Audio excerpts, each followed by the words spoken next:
Stripe is the go-to choice for AI companies, from early-stage startups to scaled enterprises. 78% of the leading AI companies use Stripe to go to market quickly and scale globally. That includes pioneers like NVIDIA, OpenAI, and Perplexity. Stripe has developed cutting-edge tools to improve everything from fraud detection to checkout optimization. Whether you're aiming for incremental gains or planning for enterprise transformation, see how Stripe can help at stripe.com. Do Crohn's disease symptoms keep coming back? Tremfya guselkumab may help. At 12 weeks, rapid symptom remission was achieved in most patients taking Tremfya, and some experienced visible improvement of their intestinal lining at 12 weeks and 1 year. Individual results may vary.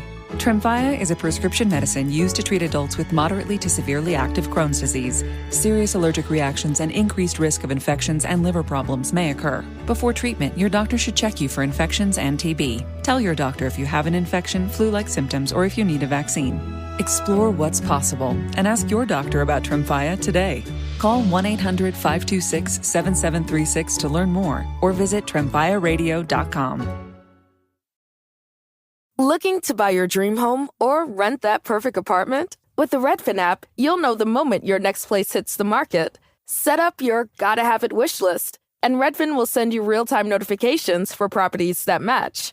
And when you're ready to see it in person, scheduling a tour is just a tap away. Thinking about selling? Redfin can do that too. In fact, Redfin agents close twice as many deals as other agents, so they know how to get the best price for your home. And with a listing fee as low as 1%, Redfin charges half of what others often charge. So you can save big, like really big. Last year, Redfin saved home sellers $118 million. So whether you're buying, renting, or selling, Redfin's ready to help you win. Download the Redfin app and start searching today. Dear McDonald's, your breakfast menu? Fire. 10s across the board. I could be happy with anything, even though I order the same thing every time. Thanks for not judging me. I'll try something new next time. Maybe.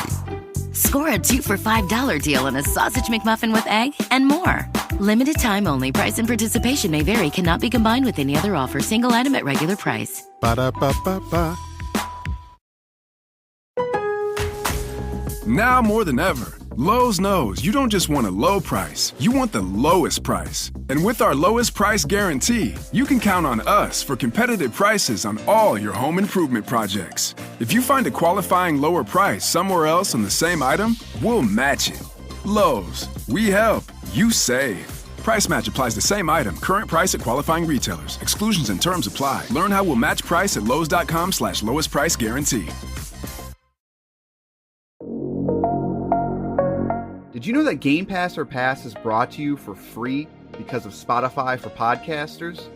It's a totally free platform, and you can make a podcast today for free. Spotify for podcasters lets you record and edit podcasts right from your phone or computer. So no matter what your setup is like, you can start creating today. Then you can distribute your podcast to Spotify and everywhere else that podcasts are heard. And if you're thinking about taking your podcast to the next level with a video podcast, Spotify can help you too. With Spotify for podcasters, you can also earn money in a variety of ways that includes ads and podcast subscriptions. So what are you waiting for? Download the Spotify for Podcasters app or go to spotify.com/podcast to get started right now.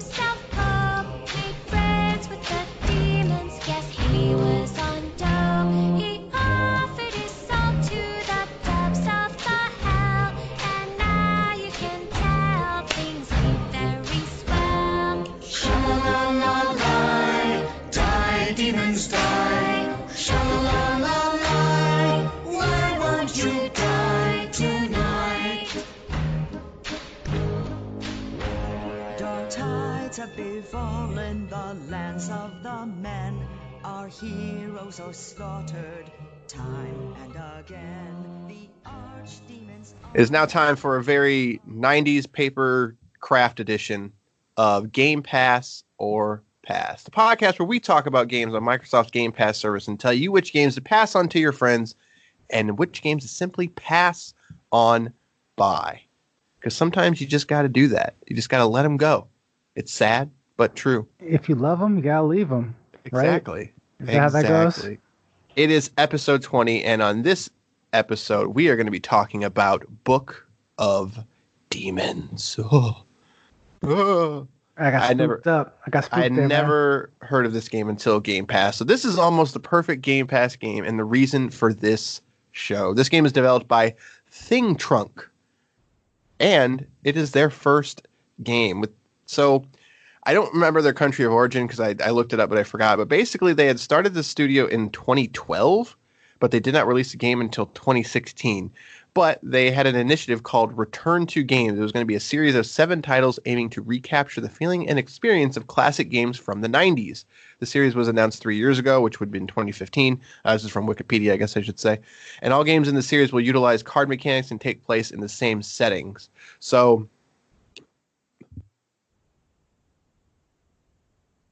I had to cough. That was awkward. Yeah, I thought you were preparing for a grandiose speech just now. No, so this is going to be fun to edit. So, yeah, like the idea was going to be that, so even like when you start the game, it was kind of strange. Like there's like 7 pedestals and it says return 2 games. And I was super confused on like what it was trying to tell me. And then eventually I was able to figure that out through the magic of the internet. So this game is regularly priced at $24.99, is available on PC and Mac only. Therefore, it is not cross-player Xbox Play Anywhere compatible because it is only on PC. And so, how do we talk about this game? So, this game is... Go ahead. Allow me to interrupt you before we start. It's a little housekeeping nonsense. During our end of the year kind of review show on Game Pass or Pass, I remember mentioning how, and I'm pretty sure most people who have the service know this, or maybe some don't. But I remember mentioning how. Well, we talked about how like these games may be on one day, off the next. You don't know when they're leaving and stuff like that. Correct. When you give the price of these games, I forgot to mention during that podcast. I want to mention now that you do get a discounted price when buying through Game Pass.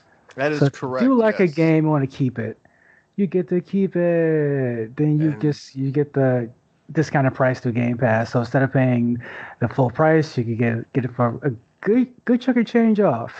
Yeah, it's normally 20% from what I understand, but there are times it's more, and sometimes it's also less from the vibe that I got. Because like if you look up that information, it's usually just like you'll get a discount, and the reason. So after doing some Reddit searching and stuff like that, I was basically able to find out that that's because sometimes the discount is much smaller, and I don't know, I'm guessing that's going to be on a game per game basis, because from what we understand, each one of these games deals are kind of constructed individually, so this is not a one size fits all kind of thing. So I guess some more housekeeping. I keep forgetting to mention that you can email us at gpopfans@gmail.com. So if you do want to email us, talk about stuff like that. So maybe I should like write that in the script, huh? Like no, yeah, absolutely not. You're probably right. That makes no sense at all. So, Book of Demons is an isometric game, and as mentioned in the Return to Games, it's made out of like a paper craft.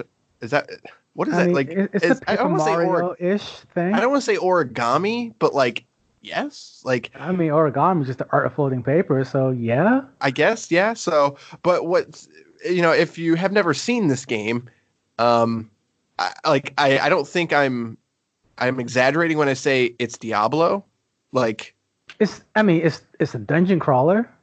But no, I mean it's Diablo. Like I mean, like yeah, I mean that in terms of aesthetics and like the way it looks, like the way that like the UI, like on the left side you got your health globe, on the right side you got your mana potion. Yeah, you've got the 4 different. You've got the dungeon, the catacombs, the caves, hell. Like it is Diablo through and through when you look at this game, except it's papercraft version. Diablo, the card game, the papercraft game. Right. So it even has its own Deckard Cain kind of thing. So if you like Diablo, then you're probably going to feel right at home when it comes to like the way the game looks and it's laid out and everything like that. But it does not quite. I mean, even the classes are the same. You've got the warrior, the rogue, and the mage kind of thing. That's classic, though. I mean, but you're right. But I mean, you are right, and I'm also right. But like Diablo, literally only had those three, the original, right? And most other games usually either had less or more. So like.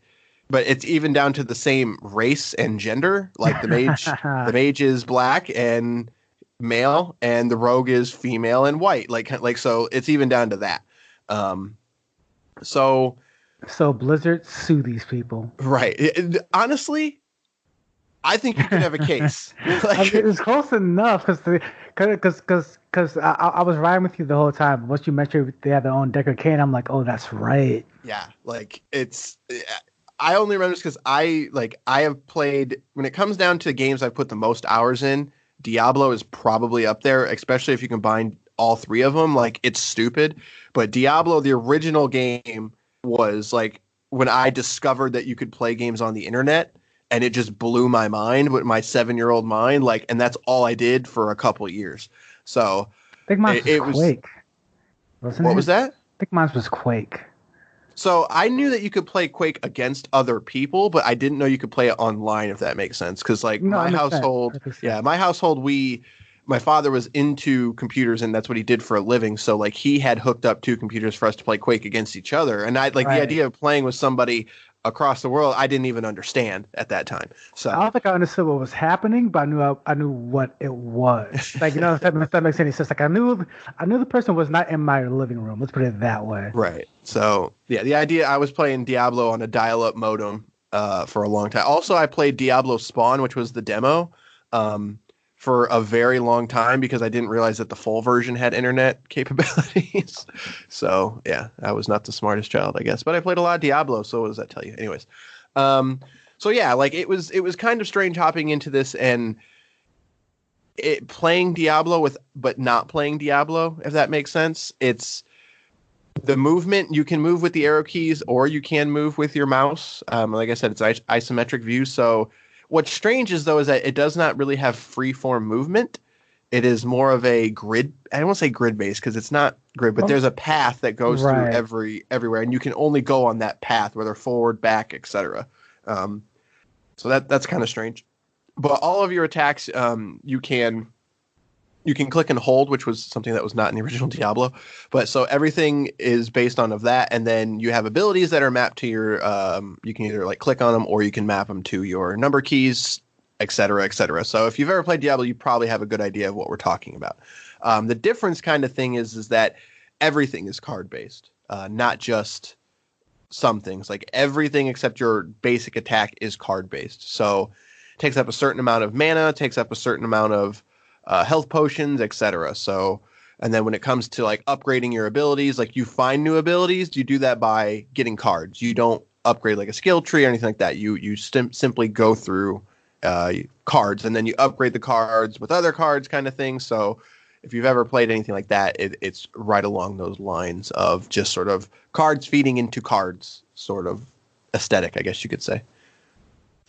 So right off the bat, I'm a pretty big fan of this game. I'm not gonna lie.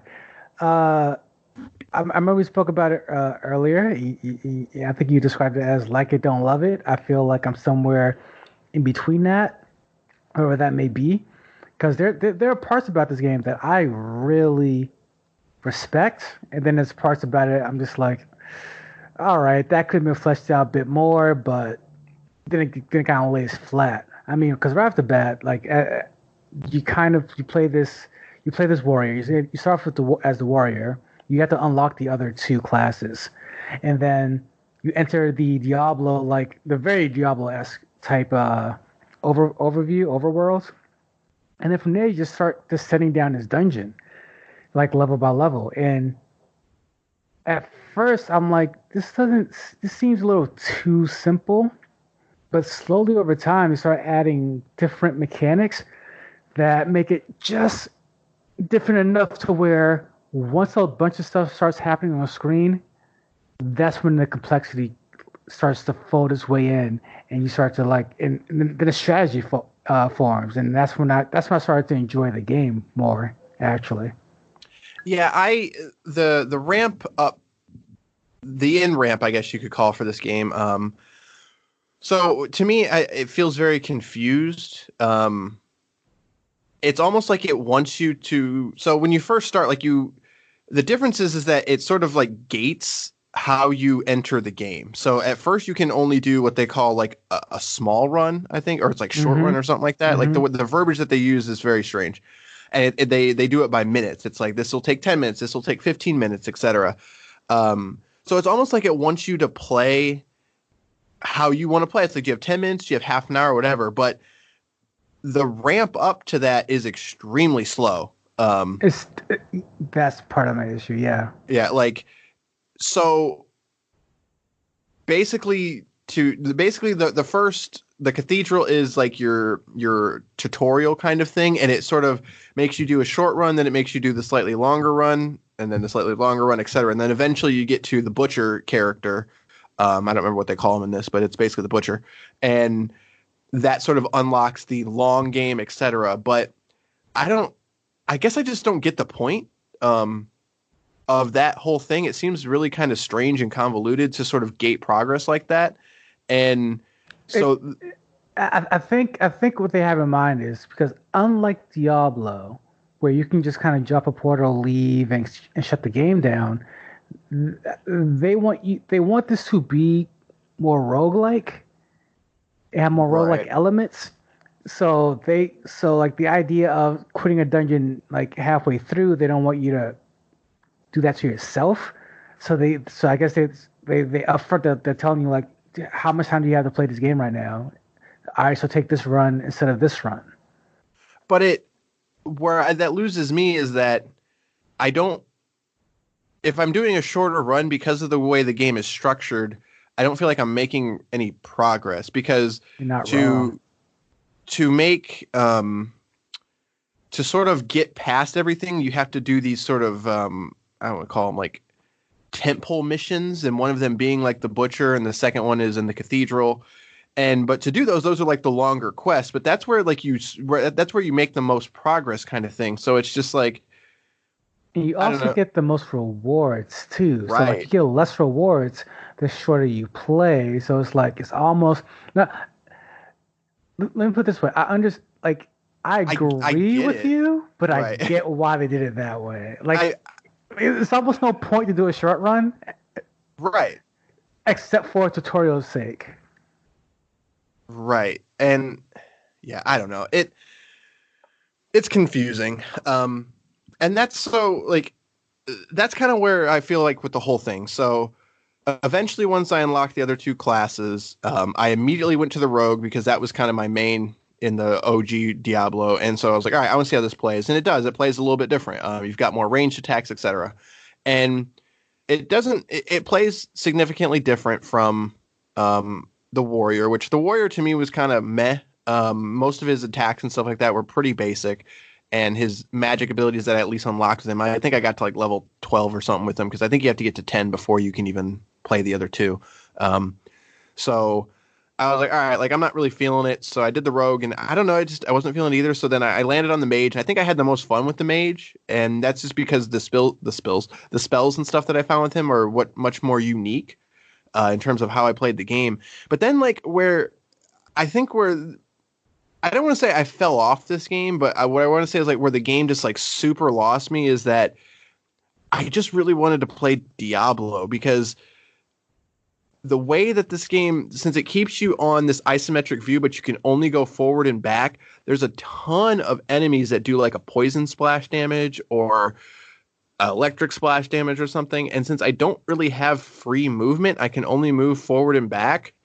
That was a huge problem for me with the warrior and the rogue, whereas the mage I had a teleport, so I could at least throw some strategy in there. But like, this is hard to explain in my head, but it's just I felt like it was staggering itself by keeping it like it's almost like it wants to be like a more friendly, easier version of Diablo to get in, but in the end, it makes it more complicated because it gates so many things and it stifles you from doing so many things. Like not even having free movement seems like, okay, it's not a big deal, but when you have enemies that can do certain things and you can't get away the way that you want, it just drastically changes how I feel like I should be playing this game. But I'm also coming at this from a perspective of I've played the game that this game is playing homage to, and I've mastered that game. So it's like, I know how I should be playing this, and the game's not letting me. So I don't know if that's the game's fault or if that's my fault. Like, it's tough to say. I'll lean more on the, well, not your fault per se, but just kind of just the way you're approaching the game itself, because that is frustrating, because you will get claustrophobic. You will because there are certain enemies that like the gargoyles, like they'll jump at you, jump behind you. You find yourself stuck in between, and it's like, and that's where it kind of gets to a point where you have to have the right skills, I imagine, to get yourself out of that situation rather than wish for free form movement. But since you can't, since there's no skill tree, if you don't have the skill, like, you just didn't find it. You gotta get right, and that's kind of what. So like, for me, there's a part of this game that I really, really enjoy, and that I could get lost in, because I'm a sucker for dungeon crawler in general. Oh yeah, for sure, me too. So like, just the aesthetic of it, I'm like, all right, I'm in. The card system is unique and I think strategically fun. I mean, cause you can change your cards basically by going to your card menu or pause the game, and like you'll basically have a new set of abilities. Furthermore, as you said up top, each card has a certain amount of mana requirement, so it's like your mana pool is kind of split between resources. Between basically, if you have, let's say, 20 mana, but your abilities take up, like your passive abilities, let's say, take up 15 of it, you only have 5 mana to play with, to use. Right. So that creates a cool strategy, a cool strategic fun time for me. It does kind of get in its own, like, if I have one major criticism about this game, is that I feel like it gets in its own way, and it just doesn't really open up the way it should, because at least the pace it isn't. Like, I feel like after about an hour, I was like, okay, I got it. Like, right, and like, all right, just like take the wheels off, because you only start with, I think it's 3, it might even be 2, 3 skill slots, and you can have a total of 8, or maybe it's 10, 2, 4, 6, 8, 10.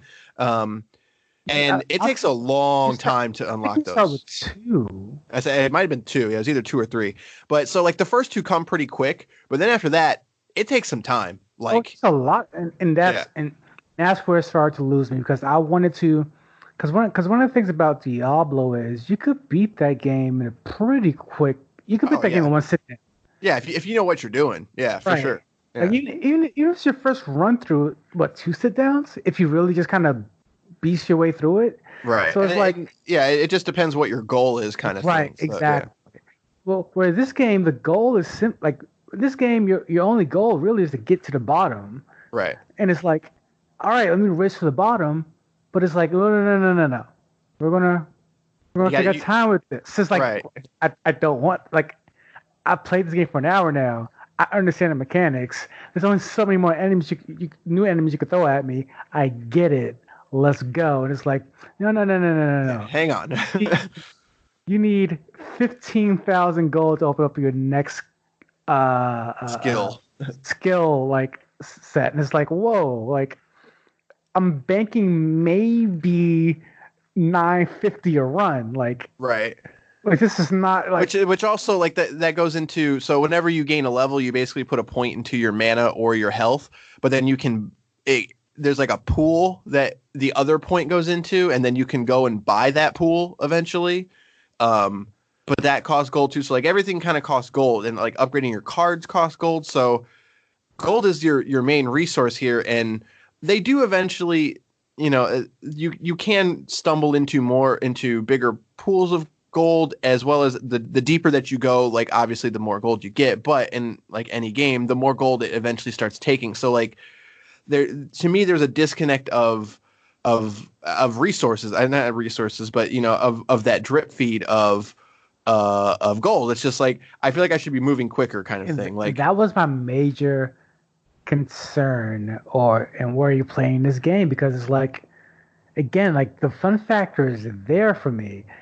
The problem is, if you're trying to complete this game, like the carrot on the stick isn't close enough. It's too far in the distance, and it's like, I know what I have to do. I know what I'm supposed to do. I understand this class. I understand this game.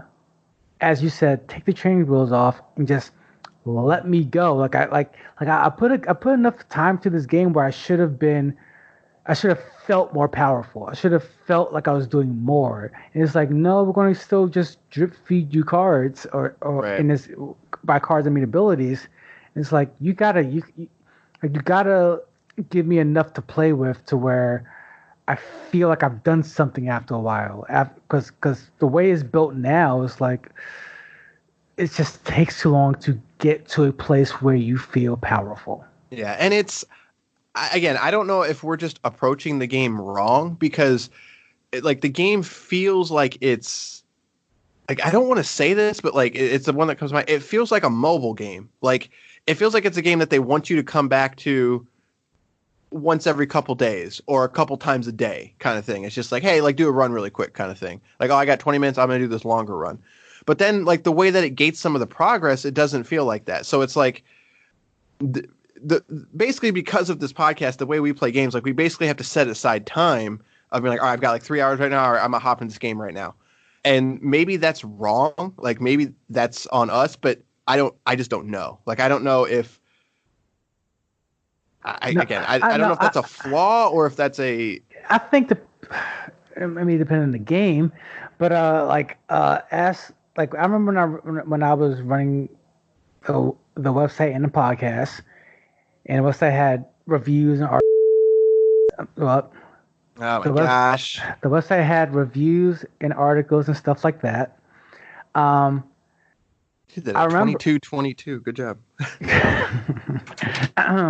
Made it easy for you. So I remember thinking, like, in order to review a game, I had to beat it. Right. And I felt like anybody who reviewed a game, by anybody I mean any credible source like an IGN or GameSpot, I was like, well, if you're reviewing the game, you don't beat it, that doesn't count. Your review does not matter. And I felt that way until I started getting review copies. And so I had to play games more. And I'm like, you know what?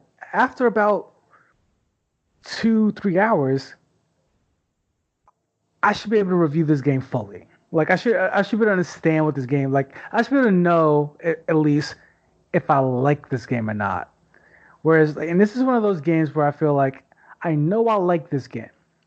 The issue is, does the game lend itself, did the game build itself properly, pacing-wise, to where it will keep your interest for as long as it wants to keep it?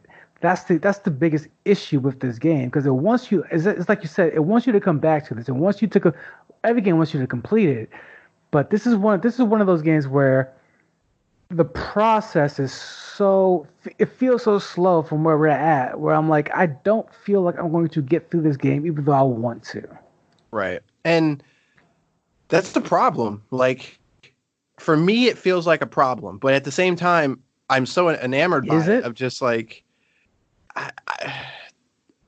if it did not gate some of the stuff the way it does by certain bosses. So like each act has its own boss, and that is 100% gated by a longer playthrough. And the first time that you do it, you cannot progress to the cathedral or to the catacombs until you do that longer playthrough. So I did not finish the game. I did get to hell. So I took me quite 7 to 8 hours, I think. Probably closer to like 6 or 7 because I did leave it on at one point. And it continues to do that. It continues to sort of gate your progression in a way that just is contradictory to maybe the way that it sort of presents itself, like you said. Because to me, there's a couple things that I wanted to play on this that I didn't. So they have like what they call super hot mode, and I like how they don't even dance around it. They just straight up call it super hot mode. Yep. I kind of wanted to play that way because I feel like that might have been more of what I was looking for based on the way that the movement is. And then, but they also have a hardcore mode to where I believe it's like once you die, you have to go back to level 1, etc. Yeah, that's a rogue game. Yeah, so to me, to have all these options, it's strange that they don't have an option of just like, let me just go through the game. Play the, right, like game. like just let me play the thing, and like don't make me keep having to do like these smaller and longer runs because, like you said, I'm not getting anywhere sometimes. Like sometimes I'll get some gold, great. I always need gold, but like it's just strange to me that that's the way they went about it. And yeah, it sucks because I would do a playthrough and man, like I would do a playthrough and I'll feel good about that playthrough because I'll enjoy playing the game. But then I would get a certain amount of gold, go back to town, and not be able to do anything with it. Right. I'm like, and it made me feel defeat. Like, I guess I did that for nothing. Yeah, I always kind of took those as like a gold run kind of thing of just like, all right, like I didn't find any cards or anything this round, but I got some gold. Like, I can always use gold. Yeah, that didn't work for me. Yeah, I mean, I could totally understand why that wouldn't, but like I chalk that up to like the whole, when you're playing Diablo, sometimes you just find a bunch of unidentified items and it's like, oh, I'm gonna go make some money real quick, and like that's just kind of you keep going, but. Which is fair with that because you're literally hopping in and out of levels. So you can pick and choose. You could even pick the point in a level you want to hop into, go around that one specific area and come back out. But it's like this is like you got to do the whole run, bro. Let's go. It's like, all right, because I'm doing which, a run. I mean, which to be fair, like the longest run is like I think 45 minutes, which isn't. That's not long, but at the same time, it's just so strange that it just like hard caps it like that. It's just like, no, you've got to pick one of these. And I'm like, but why? Like, why is there not just like an endless mode? Like, let me see how far I can go kind of thing. And maybe that opens up at the very, very end or something, but I don't know. I'm going to guess it doesn't, but I'm sure someone's like screaming at their phone or whatever they're listening on. It's like, you morons. But no, I think that is an issue, which is a shame because like everything else about this game is really cool. Like, I don't think we've really talked about it much, but like the art style really is, it's very, very cool. It's very, very, I don't want to say childish is not the word. It's very, very lighthearted. But like, so Diablo is basically a demon, but again, everything's in this sort of paper craft, origami way. And everything is like that. The chest, the enemies, the characters, the weapons, like, and it all works extremely, extremely well. And that was kind of the thing that was pushing me forward because I had this image in my head of what Diablo is, and I wanted to see it in this art style because it's so unique and different kind of thing. But I mean, at the end of the day, I did like the game, but when I first hit play on it, I was like, man, like this is cool. Like I cannot wait to get into this. And then very quickly after about an hour, I was just like, okay, like I like this a lot, but man, I feel like this game is holding me back, which sucks because I want to keep playing it. But at the same time, I just feel like it's just pushing me back. Just like, no, like you just stop for a sec. I want to show you this thing. And I'm like, I got it, man. Just let go. No, you don't get it. This enemy, you hold down B. Like, I get it though. Like, I do get it. Like, just let me go. So yeah, and but no, like it's cool. Like, but this is definitely a game I had never heard of it. And this is definitely like one of those reasons. Like, this is why Game Pass is awesome because I never would have even heard of this game. I never would have played this game. I never even would have been able to. If someone would have said Book of Demons, I'd have been like, what? You go into some cultist, something like what Book of Demons? Like, right. So, but yeah, I don't. Yeah. So, to wrap it up, I guess. What would your final words be? I mean, honestly, like. I think you hit the nail on the head. It's the way we have to play these games that hurts this particular title because to be completely honest with you, if I didn't have the time limit, if I just came across this game like on my own, I would keep playing it, but it would because again, it's one of those games you have to play at your own. I mean, they force you to do it, but I mean, Right. it's one of those games you have to play at your own pace, and it's like because you're not going to sit down and just beast your way through it in one sitting. So it's like you play a little bit here, play a lot there, a little bit here, a lot there, and then eventually you get that you'll make it through. And it's like I get it and I enjoy it for that reason, but at the same time, if you're looking for a quick fix, this is not the one. This is just not. Yeah. This is not going to do it for you. This is a long play, and I, as someone, not just because of this podcast, but I tend to move on from games pretty quickly. I am one of those people that I play the hot new thing and then I sort of move on, sort of thing. And because of that, I'm getting ready for Doom, so like I'm making some stuff for that. I'm playing old Doom games and stuff. This game just does not fit into my life at the moment.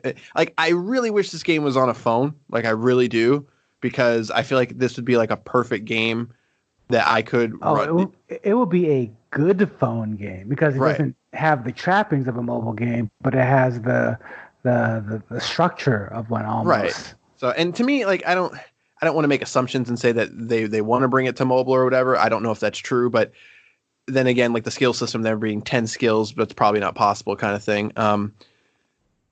But yeah, I think the combination of everything, I think it's definitely something I could pass it on, and I think I could feel good about it. But you got to know going in that it's not going to be, like you said, a game you can sit down and finish. Like it is very much, I shouldn't say that. It's not going to be a game you're going to sit down and finish in one sitting. It is very much a simpler version of something like Diablo. Like the chaos on the screen in the later levels does get pretty hectic, and you do need to rely on your skills, etc. But one thing is a lot of your skills end up being passive skills. So you are not going to be World of Warcraft or Diablo 3 style to where you are constantly sort of slamming 6 different skills at a time. That's not really what this is. This is going to be more 1 or 2 skills at a time. So it's a very approachable dungeon crawler, but it is not structured like one where you can sit down and finish it. But I mean, I don't want to say that as a bad thing. It's just a different thing. But I will say, like, with certainty, that you should just check it out if you are a fan of Diablo or that style, because the reimagining of this world and this art style is pretty freaking cool. And that was enough for me to just be like a weird way to sort of revisit, a 90s childhood memory kind of thing. So yeah, I would absolutely stick with it. Like, to the point where I'm not even going to uninstall it, because I honestly feel like I'm going to, like, on some random weekends, go, let me do a run. like I do feel that way. So which character class did you end up sticking with, a warrior? Yeah, I'm a simple man. Like, just give me a sword and shield, I'm good to go. Yeah, I mean, it works. You can't really, but I mean, I'm just I'm elite, so I can't really. Oh, that's right. You're Demon Slayer. Exactly. Only. Yeah, exactly. I got a shirt that says it, so Jesus Christ. So Book of Demons. I think it's fair to say that we're going to say pass it on. You should check this one out if you have Game Pass. So, and it's only on Game Pass for PC, which we've talked on the show is probably not as strong as Game Pass on console. But this is one of the few games that is only on Game Pass for PC that you should definitely check out. So. I also suggest before we start wrapping it up, play with keyboard and mouse. It has controller support. I'll play with controller. Oh, really? I did not know that. Yeah. So quickly touch on that. You can play with the controller, but it's selecting things gets real finicky. I was about to say, like, how does that even? Is it like straight up just like cursor style, like? Yeah, you drag the cursor around, like it's finicky as heck, and it's like, and it works, but keyboard and mouse this one. Since it's only on PC, that's strange to include controller support when it's only on PC, which again makes me think that they want to bring this to other places, but who knows? It's very small. And the way you drag it around is very thumb on the screen-esque, by the way. Nice, like Diablo on PlayStation style, huh? So that was the thing. People don't remember that. But disgusting. It was okay. It worked better than it should have. So, But all right, so next episode, we probably should talk about this off the air, but we didn't. So what are we doing? No, I'll keep this part in. Like, I don't care. So we're still playing Halo. We've talked about Overcooked 2. So we're not on random week. We won't be rolling the dice this week. But we do have our super non-secret game to get to before March gets here. Shenmue 3. Exactly. That's not on Game Pass, but yeah. Not yet, but wait till it is. The first two are. I mean... I almost make the joke to say go and play it, but guys, don't do that. Don't just, like, that was one of those things. I was just kind of like, I'm usually at the beginning of the year, I'm in that mode of just like, I don't know what to play. Shenmue, like, I love it to death.